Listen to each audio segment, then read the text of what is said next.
Assalamu alaikum. How are you doing today? Today, I want to talk a bit about us and them and what's happening with today's society. When I was a youth, I'm talking about 50 years ago, I was 12 years old. Sure. I did a lot of reading about Islam in the West. There was a lot of books available, library books as well, about growing up as a youth in a Western world, as a Muslim in a Western world. And there was a lot of books about Pakistan at that time as a developing Muslim country and how they were investigating Islamic banking and so on. Of course, today everyone is brainwashed about Pakistan is a failed state, but they're still there, they're still running.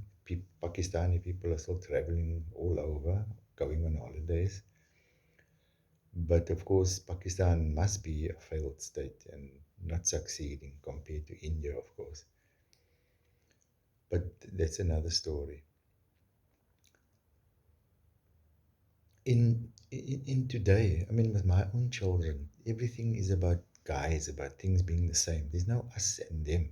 I have a cousin who went overseas and she taught in Dubai, which is a Muslim country. But everyone knows 90% of the people walking around and working in Dubai are foreigners, most of them Europeans. So you go there and you don't really see Islam. Especially if you're a teacher and you're teaching at the expat school and you mixing with Europeans all the time. She came back and she was confused about what is Muslim and what is Islam. But that's an indication of what's going on in general. You know, everybody talks about guys today, even men. Come on, guys, what's happening? What are you guys doing? Everybody's not the same. There are boys and then there are girls. There are men and then there are women. And I grew up learning that the West is heading the wrong way, socially speaking, and things weren't even a quarter as bad as they are today. I'm not sucking that figure out of my thumb. I'm not even going to say half as bad, a quarter as bad as they are today, in terms of everything, in terms of crime and the criminal acts that people indulge in terms of the sexual perversion that's going on, in terms of the number of rapes and the criminal acts. But let me not get carried away now. And it's not only in South Africa. South Africa is a decaying country, but it's happening in other places as well. All of those of you who want to be Americans, go there and go see what it's like. It's vicious, it's violent. This whole notion of freedom and allowing people to be free to do what they want to, it just doesn't make sense. But anyway, we were taught to take from them what is good and leave that which is bad. And it's been working. It's with many things it's quite easy as a Muslim to know what to leave. Like the major sins like gambling and zina and pork, and that's easy to know. Okay, just stay away or move away or just get away, go far away, go somewhere else. That's easy to do, but there are even some other subtle things like running after money. Don't do what they're doing. Don't live for money. Don't make your heart empty. Be generous. Make sadaqah. Have a generous personality. Help the poor. Things like that. But those things are dying. It's dying because everybody's becoming the same. Everybody's running after money. I'm talking about the younger generation now. Everybody wants to live this high life with a fancy car and a house must be like this, and you know uh, living in luxury. And everybody's living off takeaways. Everybody's getting fat. Even my own children, they all have a tummy, and it's unhealthy. It shouldn't be that way. I mean, we're supposed to be fit. We're supposed to be eating one third food, one third liquid, and one third nothing. You're supposed to leave air in your stomach. And that is a warning about dunya things, about things on the dunya. It's like, don't sleep on your stomach. That is not a warning about the akhirah. That is right here. You're going to get sick. It's to do with health. It's about you on the dunya. People, they're not bothered. I want to eat what I want to eat. No, you're not supposed to eat what you want to eat. In fact, you're supposed to feel hunger pangs sometime during the day, every day. There's a hadith which where Sidna Aisha radiallahu anha was asked, when do you cook? And she said, no, she was told they didn't see any smoke coming out of her house from a chimney. So she said, we haven't really cooked anything. We haven't had meat for a couple of months now. This is the Nabi's house. This is the leader of the Ummah. I mean, if he had to just say they would have slaughtered sheep and dropped meat at his house. But he didn't. And he lived till over 60. He was still fighting in defense of Islam in battles in his early 60s. He died at the age of about 63. But at 60, 61, he was on horseback fighting battles. He wasn't a fat person. He was overweight. But we supposedly follow Sunnah. We are being homogenized. We are being taken in and we're slowly being absorbed into this Western democratic society. And we don't hear our leaders talking. We got no leadership. There is nobody guiding us, nobody telling us what to do. And that is how Islamic societies work. That is why things are so well, they're fairly homogenous in Muslim countries because people live under the leadership of their leader. Of course, the West will say that you're oppressed and you're forced to do this and you're forced and you live in fear and all that nonsense. People are happy. Why do Easterners, I'm talking about Middle Easterners, not criticize and point the finger at the West? Why? The West try to make it look like they're creating trouble, so we need to invade them because they want to go steal their oil. But by and large, people in the Middle East are happy with the way that they are living.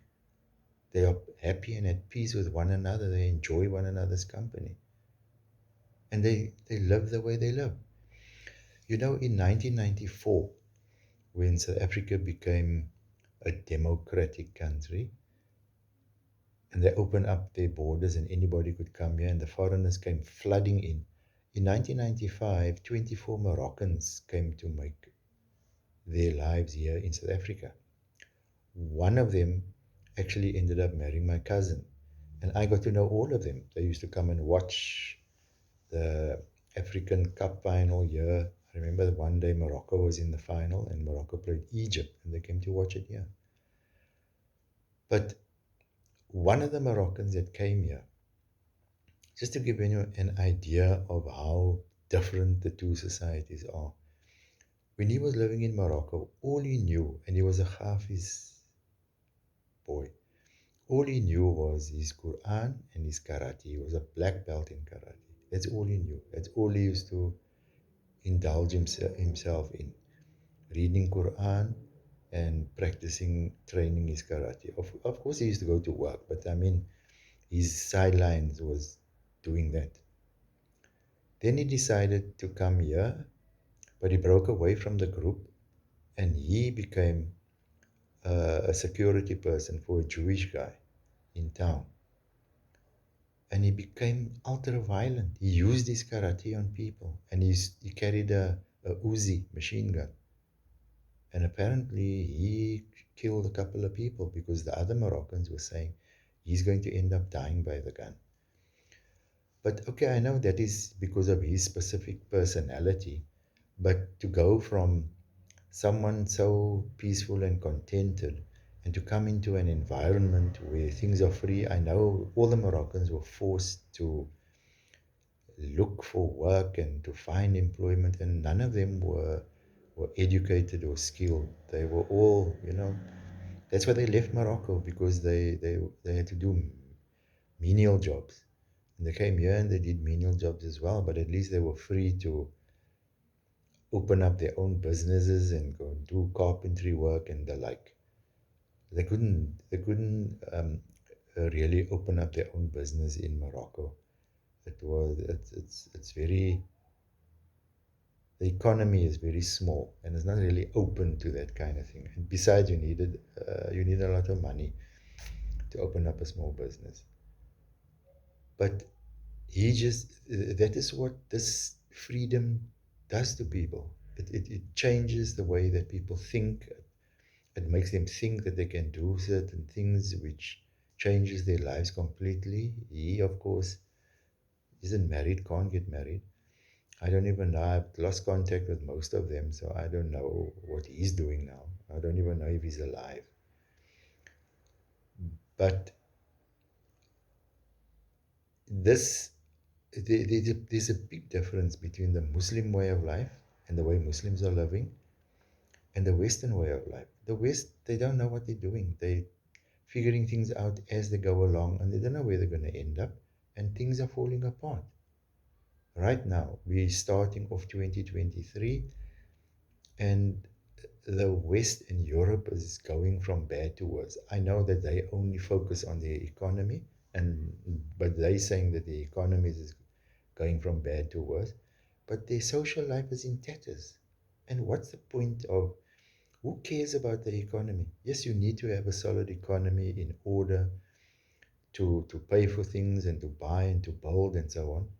But their focus has always been wrong. Their focus has been the economy at all costs, even at the cost of their social lives. And that doesn't make sense. Surely your life is more important than your economy. Your priorities are wrong.